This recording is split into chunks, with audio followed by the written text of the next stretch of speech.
is gonna drop. Lola, your phone is gonna drop. Let me hold it. In the morning sunshine. The morning sunshine. You say a little bit for you.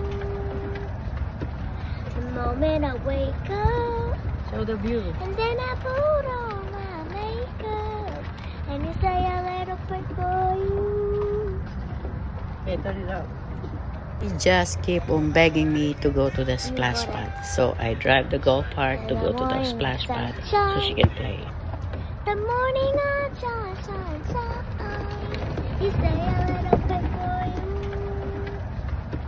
The moment I wake up. And then I put on my makeup. And you say a little bit for you. Okay, turn it up. So when we get to the splash pad, there was nobody there. There was no kids in it because it's a little bit chilly. So she decided she go up and we go home. What are you doing? I'm tanning. Tanning. What is tanning? It means like you're shedding. Like it's like if you're brown, you can turn white. No, if you're white, you can turn brown. That is yeah. tanning. Yeah. I'm gonna tan.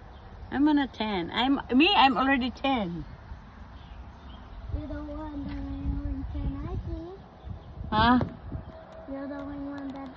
So bored na ang mga person, kaya sabi ko, stay muna tayo dito. Nakita ko to, makapag-bike-bike nga dyan. Aba, sabi ko, wag mo nang itapon ito. Sabi niya gano'n, hinihingi daw yan ng, may humihingi daw niyan. Kaya sabi ko, wag na, kasi kailangan ko yan, especially pag nagpa-surgery ako ng tuhod ko.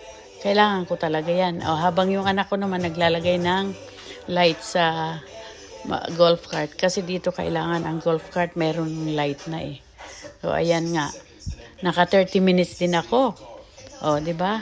30 minutes naka-lose ako ng calories. O, diba? Magandang exercise yan. Kaya, ipagpapatuloy ko yan. Sabi ko habang kaya lang masakit ngayon ang knees ko. After the surgery, yan ang pinaka-best na Dahil malapit kami nakatira dito sa splash pad na ito, at sa park na ito, ay nako, mayat maya yung mga apo ko, binubulabog ako. So mabuti na lang may golf cart kasi kung lakad ay hindi ako pwede. Ang hangin pa naman, Diyos ko, hindi ko alam kung paano ito naglalaro sa mga tubig, itong mga apo ko na to.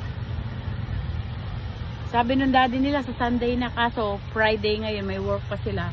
Eh bakasyon na yung mga apo ko, wala na silang pasok. Yung isa kong apo, tingnan mo, walang damit, oh, naka-short lang. Nakapangpaligo. Sige, hala, bira. Ang hangin. Pero wala pa